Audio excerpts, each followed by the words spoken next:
كتير مننا بيحب الكنافة وكتير مننا بيحب الجلاش. ايه رأيكم بقى لو نعمل لكم صينية كنافة على جلاش على كل حاجة، حاجة كده اللي هم بارك. بصي، اول حاجة معايا زي ما انتوا شايفين كده نص كيلو كده من الكنافة، ويدوبك حطيتها في الفريزر وابتديت ان انا اقطعها كده عشان ده بيسهل عليا جدا. كوباية من السمنة او الزبدة او الاتنين على بعض، وقلبتهم كويس قوي طبعا زي ما انتم شايفين مسيحيهم. بططتها كده حلوة قوي علشان اسويها كلها ببعضها.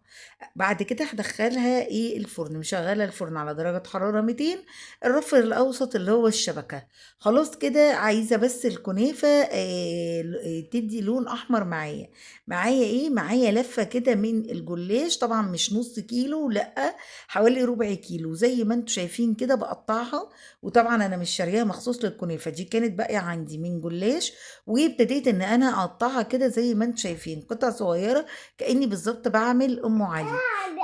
ودخلت الكنافه الفرن، وهبتدي ان انا ادخل كمان اللي هو الجلاش. احط بس عليه زبده، واهم حاجه ان انا اتاكد ان الجلاش اتشبع تماما بالزبده بتاعتي. اقلبه كويس جدا مع بعض وادخله على الفرن زي ما انتم شايفين.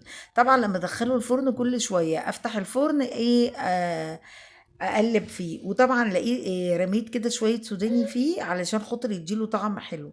ده الشربات بتاعي، معايا كوبايه كده من الشربات زي ما انتم شايفين، برضو كانت باقيه عندي وعاملاها. طبعا الكنافه طالعه سخنه جدا والشربات بارد. الشربات بتاع الكنافة بيبقى تقيل شوية. وزعته كده كويس قوي على الكنافة، وبعد ما وزعته هبتدي ان انا احط الجلاش بتاعي اللي انا حمصته، اللي هو كأننا بالظبط بنعمل ام علي. طبعا صوت وخرشفة وكل حاجة.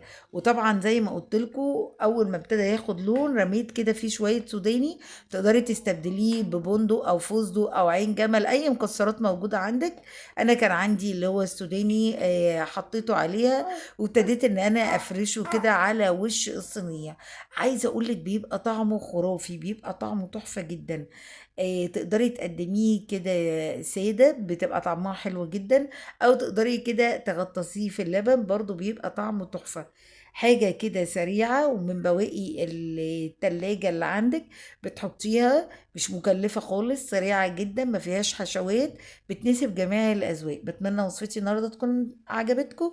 متنسونيش لايك وشير وسبسكرايب، واشوفكم ان شاء الله على خير.